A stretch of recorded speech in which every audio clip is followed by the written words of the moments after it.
Hi అండి, మనం ఈరోజు గుడ్లు నెత్తళ్ళు వంకాయ కర్రీ చేసుకుందామండి. ఇలా మామిడికాయ వేసుకొని వంకాయ కర్రీ చేసుకుంటే చాలా టేస్టీగా ఉంటుందండి. ఇప్పుడు ఎలా చేసుకోవాలో తయారీ విధానాన్ని చూసేద్దాం.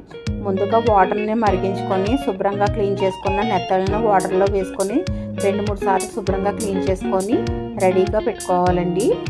ఒక కళాయిలోని 3 స్పూన్స్ ఆయిల్ వేసుకొని వేడి చేసుకోవాలి. ఆయిల్ హీట్ అయిన తర్వాత 1/2 టీ స్పూన్ పసుపు వేసుకొని ఉడికించుకున్న గుడ్లను తొక్క తీసి ఇలా ఘాట్లు పెట్టుకొని ఆయిల్లో ఫ్రై చేసుకొని మనం ఒక బౌల్లోకి తీసుకొని పక్కన పెట్టుకుందామండి. ఇప్పుడు అదే ఆయిల్లోని క్లీన్ చేసుకున్న నెత్తలను కూడా వేసుకొని లైట్ గోల్డెన్ కలర్ వచ్చేంత వరకు ఫ్రై చేసుకుందామండి. ఇలా బాగా ఫ్రై చేసుకున్న తర్వాత మనం వీటిని కూడా పక్కకు తీసుకొని రెడీగా పెట్టుకుందాము. ఇప్పుడు అదే కళాయిలోనే 1 స్పూన్ ఆయిల్ వేసుకొని 4 పచ్చిమిర్చి చీలికలు, 2 రెమ్మల కరివేపాకు, ఒక 2 ఉల్లిపాయలు సన్నగా కట్ చేసుకొని వేసుకోవాలండి. ఇప్పుడు రుచికి సరిపడా సాల్ట్ కూడా వేసుకొని ఒకసారి బాగా కలుపుకొని మూత పెట్టుకొని మగ్గించుకుందాము.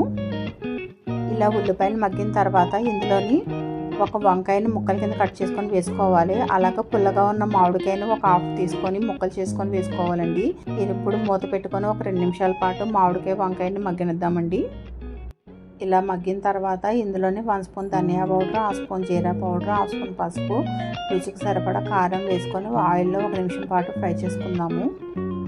ఇప్పుడు ఇందులోని మనం ముందుగా ఫ్రై చేసి పెట్టుకున్న గుడ్లు నెత్తలను కూడా వేసుకొని మసాలా ఫ్లేవర్ అంతా పట్టేలాగా ఒకసారి బాగా కలుపుకుందామండి. ఇప్పుడు ఇందులోని 1 గ్లాస్ వాటర్ వేసుకొని ఒకసారి కలుపుకొని మూత పెట్టుకొని ఒక 2 నిమిషాల పాటు గ్రేవీని బాగా ఉడికించుకుందామండి.